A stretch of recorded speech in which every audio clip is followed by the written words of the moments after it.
What's up, everybody? Welcome to another edition of Established Run's NBA Injury Report Analysis Show. I'm Drew Dinkmeyer here with Mike Gallagher. We're missing Justin Fan today, unfortunately, but it's a smaller slate, and he's a big boy. He only shows up for the 10, 12 gamers. He can't waste his time with these 7 gamers. So we've got less than an hour on air. Countdown starts now. We're getting it done in under an hour. Mike Gallagher, how are you on this Friday? Doing great. Yeah, fans big timing us, doing stuff with Gilbert Arenas, with the underdog shootout thing that's going on. So yeah, we got big timed by fan. Won't be the last time, but yeah, excited for we love 7-game slates, so this should be fun. Not too much injury news, but yeah, got some minutes trends, lots of notes to talk about. Pretty excited about it. Hopefully we don't disappoint you guys. We don't want to bait. We did put game time decision on the tweet, so yeah, we didn't bait and switch you guys here, so we're trying. All right, let's get into the game-by-game stuff. Let's start with Philadelphia and Orlando. On the Philadelphia side of things, D'Anthony Melton remains out. Jaden Springer listed questionable here. Robert Covington and Mo Bamba also out. What are your expectations for the 76ers tonight? Yeah, let's talk about Embiid first. Minutes are full, usage is full, touch is good, yada, yada, yada. He is in kind of an MVP form. Certainly not an ideal matchup against the Magic, but who cares? He's certainly going to be in a pretty good spot, especially when Tyrese Maxey runs into a tougher matchup in Jalen Suggs, who's been running pretty hot, kept De'Aaron Fox, Trae Young, and some other ball handlers in 2024 in check. So it could still be a pretty big and mean game. A lot of Tobias Harris, Kelly Oubre holding up, and Patrick Beverley. So it should be pretty tight rotation. And again, not actually a big theme today. No big spreads. No spread over 7 right now. So, we don't have a lot of garbage minutes. Just we're going through our minutes, and I'm Tom Thibodeau today. I've been trying to bump everybody up, and Claff and Chris are trying to pull them down. But yeah, this should be a lot of high minutes today, just to add that. But yeah, mostly a running back situation. A lot of Batum, should mention, who actually played pretty decent. He's been playing a lot of on-ball defense. He may actually guard Paolo with Paolo bringing the ball. I'll talk about him in a second. Yep, let's move to the Orlando side, where Franz Wagner remains out, as does Gary Harris. They do have the availability of Jet Howard and Kevin Harris. I don't expect to see either of those players in the rotation. A rotation that's been very tight, very tight to break into. They have a lot of guys to kind of sort through of late. So what are you expecting from the Magic tonight? Yeah, possible lineup change. We saw Markelle Fultz get in to the 30s or around 30. I think it was a tick under. And there's a chance he could start. And I kind of think he does. Jamal Mosley said the exact quote was, it'll be, quote, whatever the game is telling me with regards to upping Fultz's minutes, possibly starting him. We know that we've been kind of waiting for Caleb Houston, who saw his minutes finally crater last game, to come down. So I'm expecting Fultz to start here in Caleb Houston's spot. Chuma KK likely picking up Tobias. Has played pretty well for them as one of their main wing defenders. He certainly is a little bit vulnerable. And then, man, Wendell Carter Jr. can't miss. Minutes have been pretty strong. Somewhat odd. He had this hand injury and then was limited for so long, and now he has knee tendonitis, and he's kind of almost back to full already, which is quite odd. But yeah, expect Anthony Black to be out of the rotation, and we'll see how far Caleb Houston gets cut down. All right, let's move to San Antonio and Charlotte. On the San Antonio side of things, Dominic Barlow, questionable. You've noted this, the fake questionable tag of late. But Zach Collins, questionable. I don't know how that impacts things. Victor Wembanyama out due to rest.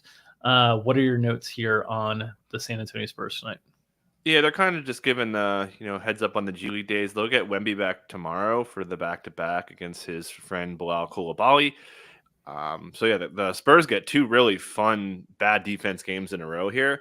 But yeah, Zach Collins should be back, and should note that this ankle injury that he's missed about 3 weeks for is not the bad ankle injury. If you're obsessed with injuries like me, you may know that Zach Collins has had 2 foot/ankle surgeries on his other foot.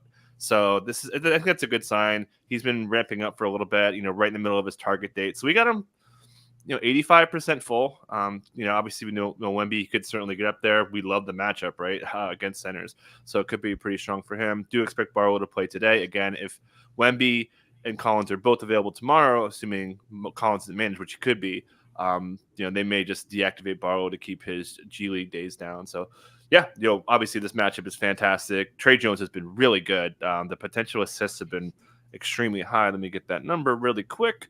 I usually have, I'm so used to Fan being on, that way I could queue up my stats here. But yeah, 15.7 potential assists in his last 3 games. So Trey's been cooking. We know this defense is horrendous.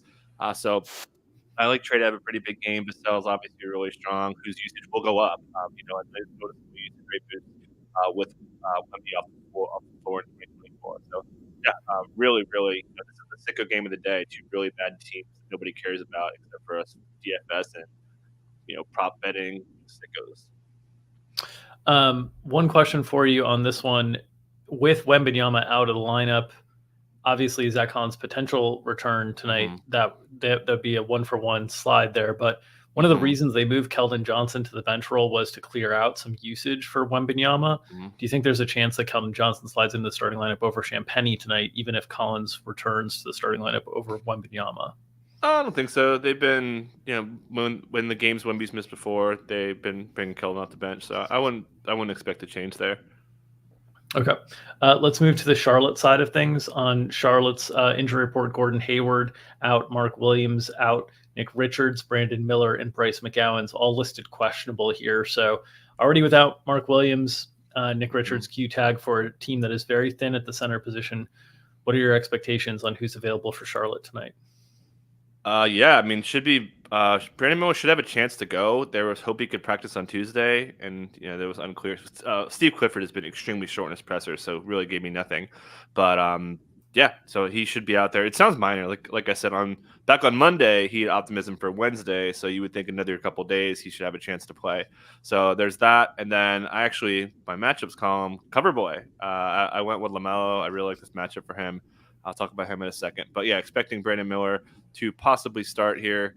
And then, wrong box score. And yeah, that would be over Cody Martin, should still be pretty strong. But yeah, really the headline's been just a three-headed monster for usage with Miles Bridges, Terry Rozier, who's having a really strong season. He's actually leading the NBA in pick and roll handler efficiency among the top 150 guys or something. He's been freaking great.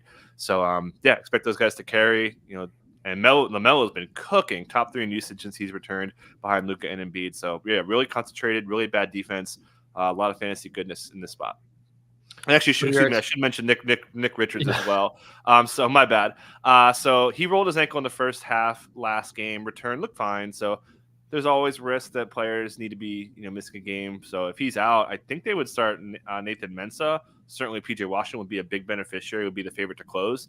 And even if Nick Richards is a little gimpy, I think that he could kind of benefit. We've seen Washington's minutes be a little iffy with returning from the 2 times foot sprain. So, but yeah, he would be a pretty sneaky benefit. Actually, it wouldn't be sneaky; it'd be pretty obviously a beneficiary if Richards has to miss. Yeah, I think that's the big question mark for Charlotte tonight is that center position, which has been pretty thin from a fantasy value perspective. Denver and Boston, the game of the night. Denver lists Aaron Gordon probable tonight with a right shoulder sprain. What are your notes on the Nuggets? Yeah, this is a new injury for Gordon. I didn't see what happened to it, but presumably he just fell and they're listing him probable. Should be good to go. So really little to add. Yeah, great game, right? And a lot of strengths on strengths here. The Nuggets are really good at taking away catch and shoot. Boston's first in catch and shoot. Denver can score at the basket a little bit. Boston's really good there. Denver's had a pretty good transition defense. It's crazy how much offensive strengths are matched with the strength of the defense throughout this game. So it's really hard to kind of bet into, especially when you have the Boston 3-point variance going there. But yeah, the situation here. Tight game. I wanted to boost Jokic's minutes up a little bit. I could see a lot going on here. You get the ESPN National Game boost. So, yeah, really awesome game. I'm extremely excited about it. Leaning to take Denver with the tight spread, but Boston could just, get hot. I just hate betting Boston against a good team just because 3-point variance can get you. Do you have a betting take? I do not. Just in general, Denver has really struggled on the road this season a bit. Boston is undefeated at home. So I think people are going to react to the number and be like, oh, that's a big number. But it looked relatively fair to me, honestly. Yeah. Let's move to the Boston side. Actually, one thing if I can note really fast, MPJ, I'm curious how he fits here. He's been playing pretty well, shooting the ball better, rebounding pretty well overall. Playing with a brace, which is interesting. So do they get to Peyton Watson for more on-ball defense? We know that Boston has a lot of perimeter attacks. So I think Michael Porter Jr. has a really wide range of outcomes today. Boston side of things, none of their main players listed on the injury report. So perhaps they've been kind of identifying and gearing up for this game. We've seen many players get kind of a break over the last week here. So looks like all systems go for the Celtics. What are your notes here? Yeah, that's it. Expecting really strong minutes. I'm curious to see how they use Drew Holiday. We've seen Drew pick up Giannis. I don't think they want to use KP on Jokic. I was looking through all the game logs over the years, and he hasn't guarded Jokic like at all. If you go back to the Wizards years, it was Daniel Gafford. If you go back to the Mavs years, it was Dwight Powell. So we haven't really seen it in a while. So I'm curious. I'm very curious. It's one of my who's guarding who matchups that I'm most looking forward to watch today. Because I wouldn't be totally shocked if Drew picks him up. Derek White would get Jamal Murray. I should mention, big game, terrible matchup for Jamal Murray on paper, but Boston does funnel a lot of jump shots to guards. So if you get a big Jamal Murray performance as well, but we'll see what Chris Dutt's minutes look like. Certainly was basically managed. Joe Mazzulla said before the game even started last time that they were just going to miss a game. So yeah, like you mentioned, it's just maintenance. They're in for the long haul here. Do you think they could start Horford over one of the guards and go back to the double? I thought about that. I think it'd just be an early sub. Okay. I mentioned that in matchups too, that Horford against Jokic is something that teams like to do. So yeah, and I think early sub is much more likely as well because they're kind of campaigning for Derek White to make the All-Star team right now. Derek White would be the player who would most likely get kind of moved to the bench just because of veteran deference to Drew Holiday there. So I think a quick sub is probably the most likely thing and kind of change the rotation patterns a little bit, but wouldn't surprise me to see Al Horford kind of in at like the 8-minute mark and then play the rest of the first quarter and then sub out when Jokic is out and something like that. Okay, let's move to Atlanta and Miami. On the Atlanta side, no Trae Young tonight. He's out due to illness. No Wesley Matthews or DeAndre Hunter either. What are your notes on the Hawks? Yeah, big news with no Trae. He's usually a pretty bad matchup against Spo. He's actually had 2 really good games this year against the Heat, but fully expecting Bogdanovich to get the start. We've seen when DeJounte Murray, they would get a little cute, but again, you're just replacing offense. DeJounte would pick up a massive on-ball role here. Been playing really, really well. Isolation scoring, transition scoring's up. Not a great matchup against a pretty good pick-and-roll defense. It's been, covering the paint. DeJounte's, kind of been not quite all rim, but when he gets going, it's usually because his rim stuff's kind of cooking. So huge upside. Quinn Snyder, kind of the new wave Tibbs with minutes, could see a really, really tight rotation. We're expecting a little bit of overlap with Clint Capella and Onyeka Okongwu because they don't have anybody else. I mean, you just look at these rotations here. I mean, you're seeing massive Jalen Johnson, strong Sadiq Bey minutes, and guys like flirting with 40, and now you're taking Trae out. Just could be so many high minutes here. Matchup we know is really good for Bogdan, 3rd in the NBA in catch and shoot points per game.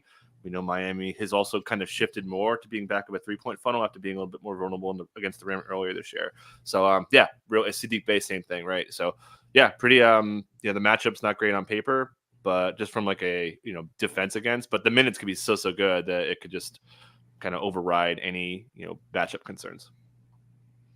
Who are the new players that get into the rotation tonight with Trae Young out? Yeah, we got a little bit we got mostly Trent Forrest, a little Patty Mills, a little Seth Lundy, and then like a minute of AJ Griffin. So not confident here on who steps up. And like we said, like low key, we kind of think Okongwu benefits, which also helps Capella. Certainly a bad matchup against Bam, but I could see Okongwu being like kind of sneaky today. All right, let's move to the Heat side of things where Jaime Jaquez is doubtful. Duncan Robinson questionable, supposedly sprained his ankle at shoot around today. So that's a legitimate concern. Kevin Love listed available. They'll be without the G Leaguers, Jamal Cain, RJ Hampton. What are your notes on Miami today? Yeah, possible lineup change coming. I mean, they just got the doors blown off them in this to start the last game. And it just felt like this lineup's kind of like on its last legs. It just didn't seem like a lineup that was going to sustain over the long haul because they just need an on-ball defender. Now, if Trae was playing, I would have a little bit more confidence in this take, but you still need someone for DeJounte. So I wouldn't be totally surprised to see Caleb Martin start over one of 2 players, and I'm sure you know who they are, Nikola Jovic and then Kyle Lowry to see you got enough handling. So I think Lowry could be back in the bench role. So that's a lineup I'm looking out for. We know Miami will tweet out their starting lineup with the pictures a half an hour before tip. And then just note Bam, the post-ups are so strong. Usage has been pretty good. And Tyler Hero has been shooting a ton, man. Even with Jimmy back, they've been playing, a lot of putting in a lot of Tyler Hero usage. So keeping an eye on that. And then narrative-y stuff, coming off a really bad loss. Is this just like a Jimmy Butler go ham game? We know that Atlanta defense is extremely vulnerable, one of the worst in the league. But if Duncan is missing, that would certainly help. I think they would just tighten it up. We've seen Spo willing to go 8, so we'd see a little bit more Highsmith, a lot of Caleb, Josh Richardson off the bench, and that's kind of it. And I think that, again, that there could be some really high minute ceilings. It would help Kyle Lowry a little bit too. All right, let's go to Phoenix and New Orleans. On the Phoenix side, Bull remains out with the right foot sprain. Any other notes on the Suns? Yeah, I want to note. So I talked a lot about the Suns going small in the Kings game, and I got it right. No, I got it completely wrong because I thought it would be KBD. But they did go small with Eric Gordon at the 5. If you were watching this game, it was an insane comeback. I think it was the 32-8 run to pull this comeback off, despite your berating of Kevin Durant in our Slack channel.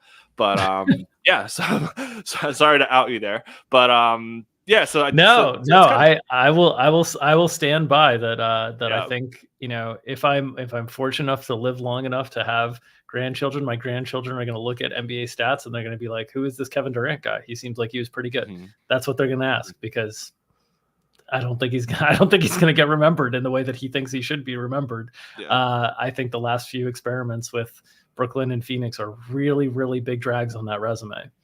Mm-hmm.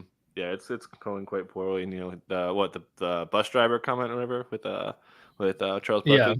But yeah, really good on-ball defense on the other side. This is a pretty big game. The Pelicans are playing pretty well overall.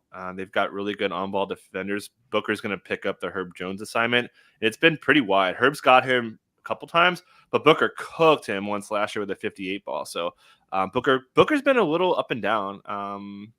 So I don't know. I think this is a Kevin Durant spot. Kevin Durant's defense has been kind of noteworthy. He's been guarding a little bit of Sabonis.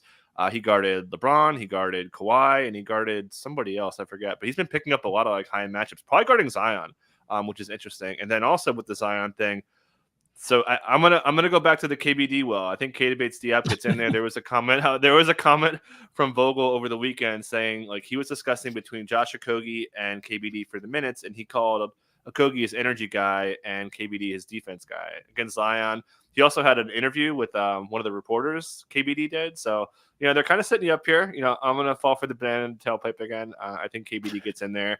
We'll see how small they go. I think Eric Gordon could get a revenge game. A little bit of a good matchup for him. Pelicans are a little bit vulnerable on the 3. So, yeah, I'm going to fall for the Bates, Nana, and the tailpipe again. I love the idea that that there's a backdoor channeling of media organizations to highlight the guy who's going to play 14 minutes tonight. Oh yeah, because that's what the fans are. The fans are like, we need content on the 9th man in the rotation. That is what we need. That's going to get me out to the game. Oh, Keita Bates-Diop is playing tonight. Wait, let me check the ticket prices. Where are we at? I don't think they're planning media availability based on 9th guys. Ryan Schwepfinger's guy is Keita Bates-Diop, man. So I'm sure if he's watching, he's pretty excited. Yeah. All right. Pell side of things. Cody Zeller listed available. Everybody else generally not on the injury report. Mm-hmm. No sign of Ingram or Zion or CJ McCollum on the injury report. Just kind of the G Leaguers and guys who've been out for a while. So, what are your notes on the Pels tonight? Yeah, a couple things. Zion's minutes have been pretty good. This is a blowout, but we've seen him kind of flirt with mid-30s minutes here. Could see him get a pretty strong output. Again, I think Kevin Durant's going to guard him, which I think could be beneficial. Should note, Brandon Ingram looked great. 3-ball was cooking in this game. They had a franchise record 25 threes. Kind of quelled any concerns for Brandon Ingram. We talked a little bit about that slump where he was missing all his jumpers if it was tied to that Achilles injury, or I guess Achilles management, we can call it, from that back-to-back that they sat against Dallas. But yeah, he looked great. And then the other thing I wanted to note was the Larry Nance lineup, man. The Larry Nance in Joe Val's place with the other starters has been awesome. It's been a plus 25 net rating on the year. We would think that against the Suns, you'd want to run that switch heavier kind of scheme to cover. Although the Suns don't really have an offensive system, they're like, hey, go score, because those guys are such high end scorers. But yeah, keep an eye on that. Part of the problem. Yeah, Kevin Durant. That's part of the problem. That's part of the problem. You want to talk about not having offensive systems?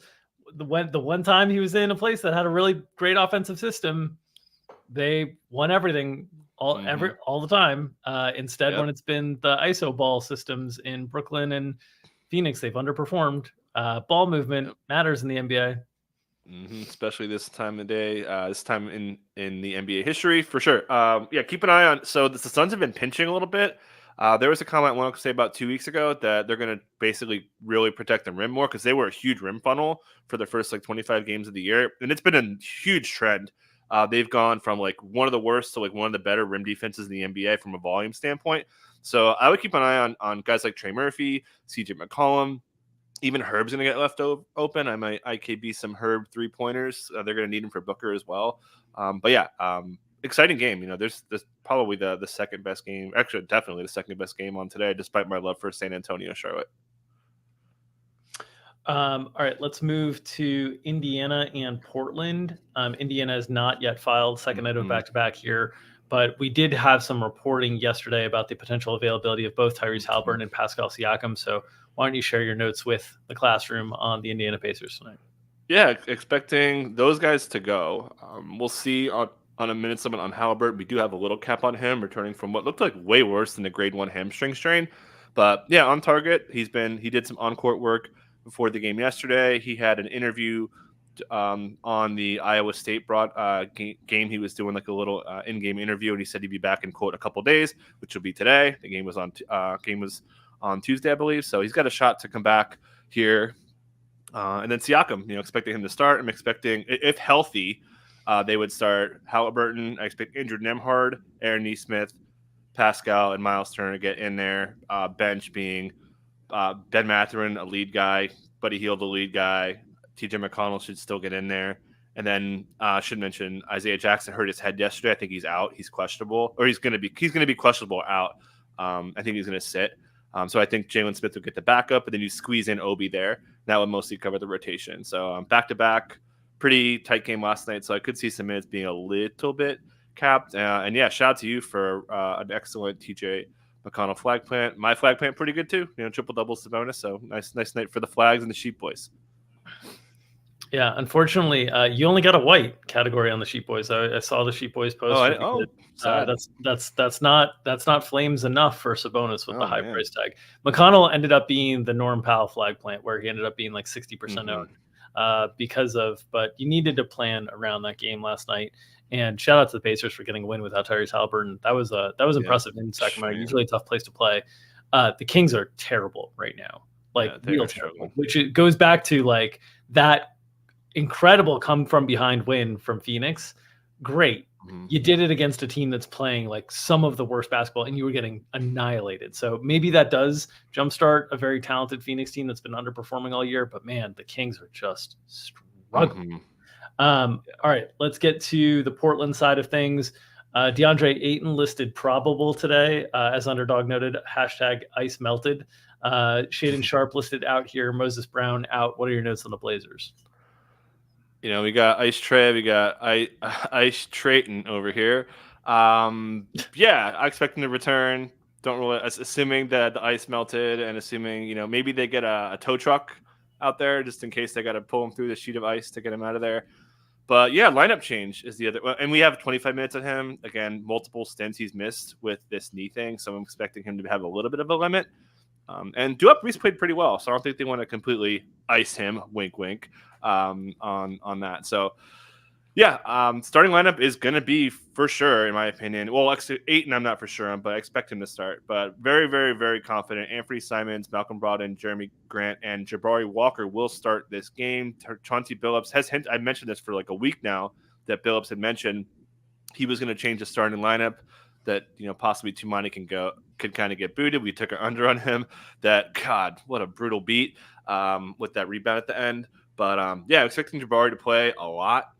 He's pretty good energy guy. Jeremy Grant played freaking awesome in this game. Really good matchup, right? We know Indiana should still be a big rim funnel. Expect him to be pretty bad on defense with Siakam in there. So yeah, pretty attractive spot.